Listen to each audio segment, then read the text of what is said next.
Hello everyone, Dr. Victoria Scarbo here, speaking to you from the Seeds of Transformation Healing Center in Wareham, Massachusetts. I'm going to be doing the tarot scopes for the sign of Virgo. I'm going to be doing the earth signs today. Um, so what's ahead for the month of November for the sign of Virgo? And I'm using my new deck, my newest deck, the Crow Tarot. Hold on. It's written by somebody named MJ Kulinane. Kulinane? Oh, I'm sure there's a better way of saying that word. Sorry, MJ. Really cool. I bought it in Redmond, Washington, where, by the way, there are many, many crows. That was one of the beautiful things about the Pacific Northwest is the amount of crows. It's just, they're so magical. They're just, we see them here for sure. But it's a different energy in the West than it is here. They really they're really kind of like the kings of the forest there.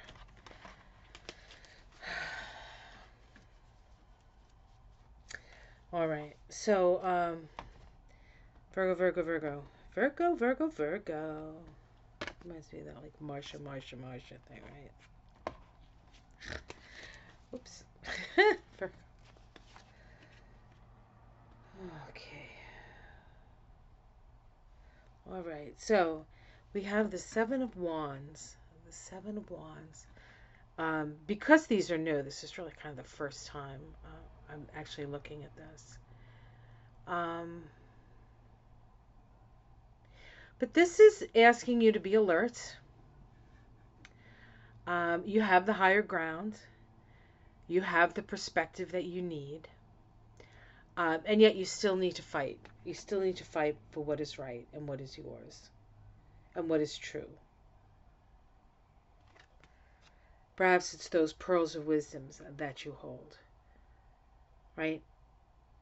That you're tired of tossing before swine. It's time to utilize your talents to the people who are going to appreciate it. Because you know how to do it, but you still have to fight for it. Let's see what's crossing that.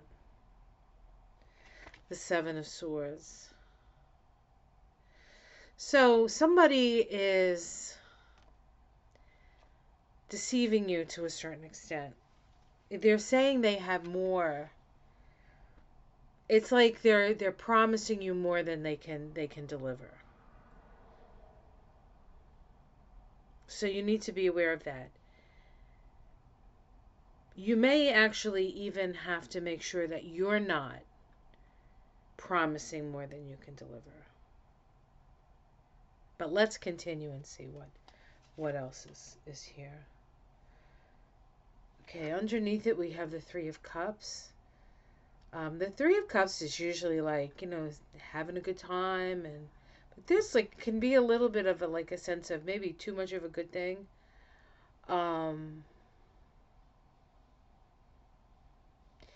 So what I would say is if decisions you're making were based on you deciding in a moment of merriment, we'll say, that you need to especially be careful about overpromising. But if this is an expression of your true self and, finding happiness and your cup is overflowing and you want to live a full life, then yes, then it has more to do with you just need to watch what other people are saying to you.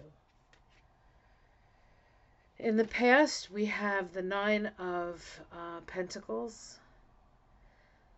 So this is really an energy of, standing on your past accomplishments, your loyalty, your stick-to-itness, your ability to illuminate things that other people couldn't find, the chinks in the system.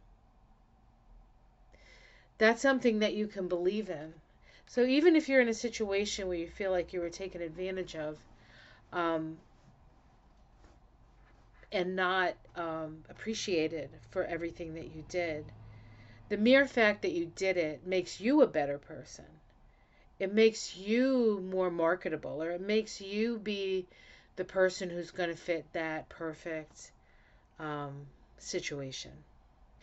And an ability to like be in that space is a bit of a trust walk. In the sky, we have the Six of Cups. This is such a beautiful card. Sorry, I haven't seen all the cards yet. Um, your cup runneth over. Family, going back to family, feeling welcome. So there's a welcome home kind of energy that you're surrounded with, whether it's an actual, getting back with family, maybe after COVID, um, and all the restrictions now, you're going to be with family for Thanksgiving maybe. But there's this energy of abundance and an ability to share that abundance. So that is there for you. It may be Thanksgiving will actually be one of the best Thanksgivings that you've had. I don't know. In the immediate future, we have the Queen of Pentacles. The Queen of Pentacles understands the value not only of what she has, but who she is. And so she is among appreciating, loving, and being abundant. That is your month. That's pretty powerful. How it's seen from the outside. New ideas. Oh, she's brilliant. He's brilliant. People are going to see your light shining. Folks, get ready, Virgo. Domestic situation, we get the Three of Swords. Sometimes we have to break up relationships as if like each person in the relationship is a sword, and they are, they're doing this. Each person is a sword and they're like this. And so there's no movement. There's a stalemate. The third sword comes in and breaks the stalemate. And so this is sometimes a heartbreak card, but I feel like in this case, there's a break in the stalemate. So this is your chance for freedom. It doesn't necessarily mean you have to break up with somebody because this is a heartbreak card. Although that could be it for you. It depends. This is for all Virgos, right? Virgo Sun, Virgo Ascendant, Virgo Moon. That's a lot of people. So everybody can have their own way of expressing. There is some pain associated with this, emotional, more mental pain. What could have been, what was supposed to be, how you had pictured it. That gets shattered with this. So, but on the other side of it, is freedom. On the other side of it is freedom. Sorry, I just dropped my lighter. And it's a freedom that you haven't maybe quite known yet. Hopes and fears, the Tower. Well, you fear the Tower. Who doesn't? Now, if you're going to have the Tower in your reading, the hopes and fears is probably the best place to have it. So, Virgo can sometimes think of the worst because they know so much.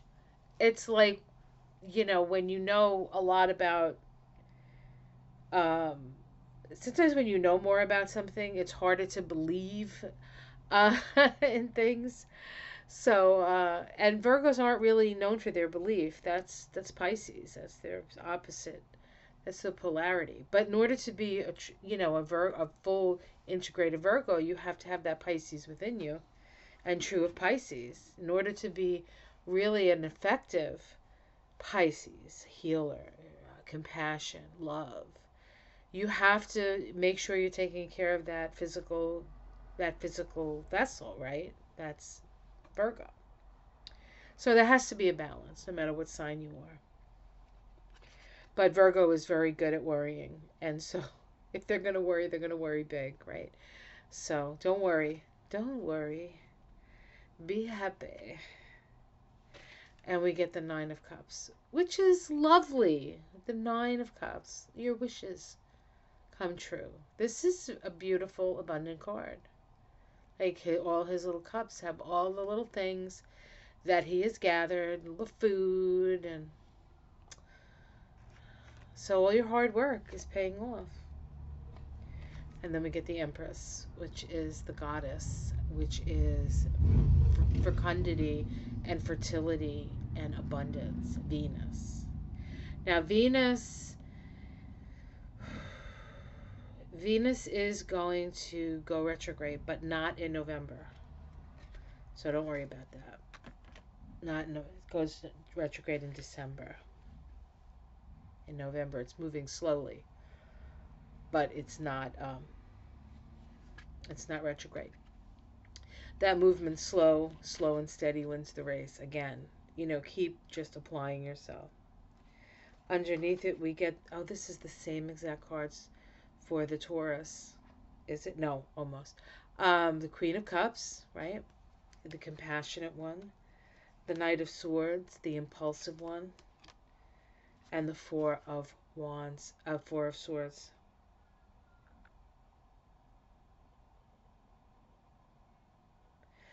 They want you to take care of yourself.